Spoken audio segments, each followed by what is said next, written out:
Driving down the road in Cades Cove, as the very last rays of the light are starting to hit the landscape, I saw something that really piqued my interest. Stopped and got out and took a look at this particular landscape.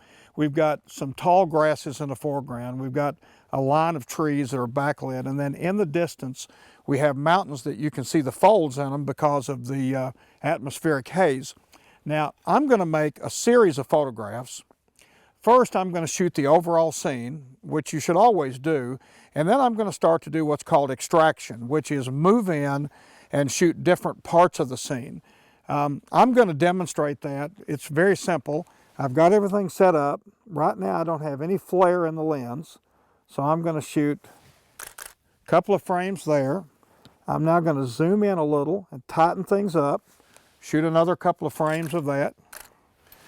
Then I'm going to tighten in even more, shoot another couple of frames, and now I'm going to really get tight and recompose to get those mountains in the far distance overlapping each other with just the tiniest amount of sky above them.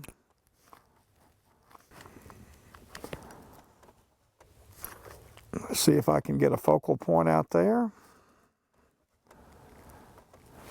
It's a little gray, so I'm going to turn off autofocus. This is something that you often have to do. If you're not getting focusing, autofocus sometimes has to have contrast in order to do that. So I've taken it off of autofocus and I'm just going to manually focus. We did that for years, so we can still do it.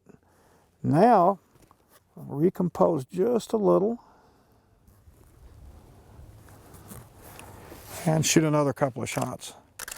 Now you'll notice that the sun is off to the right-hand side of the camera, and if you walk around and look at the front of your lens, you'll often see that the sun may be shining directly right onto the front of the lens, which causes something called flare. And what we want to do in a case like that, since the sun is on this side, we can take our hand, hold it off to the side, trying very hard to make sure we don't actually get our fingers into the photograph, and shade the front of the lens. Make a few shots, and we've got a photograph without flare. There's people who actually make cards on articulated arms that you can put out there, but I've always just used my hand or the baseball cap I may be wearing. This is the time of day that you're going to get some of the most spectacular light. And one of the things that we've talked about before in this unit is looking somewhere else. And I'm simply going to turn the tripod around, because when I looked behind me, I started to see things that were really interesting as well. So I've got a few trees back here that have got the last light of the day hitting them, and I'm going to work them for just a second. A couple of tight compositions of those trees, and that's the joy of being out in nature, finding things that you never expected to see because you didn't even know they were there.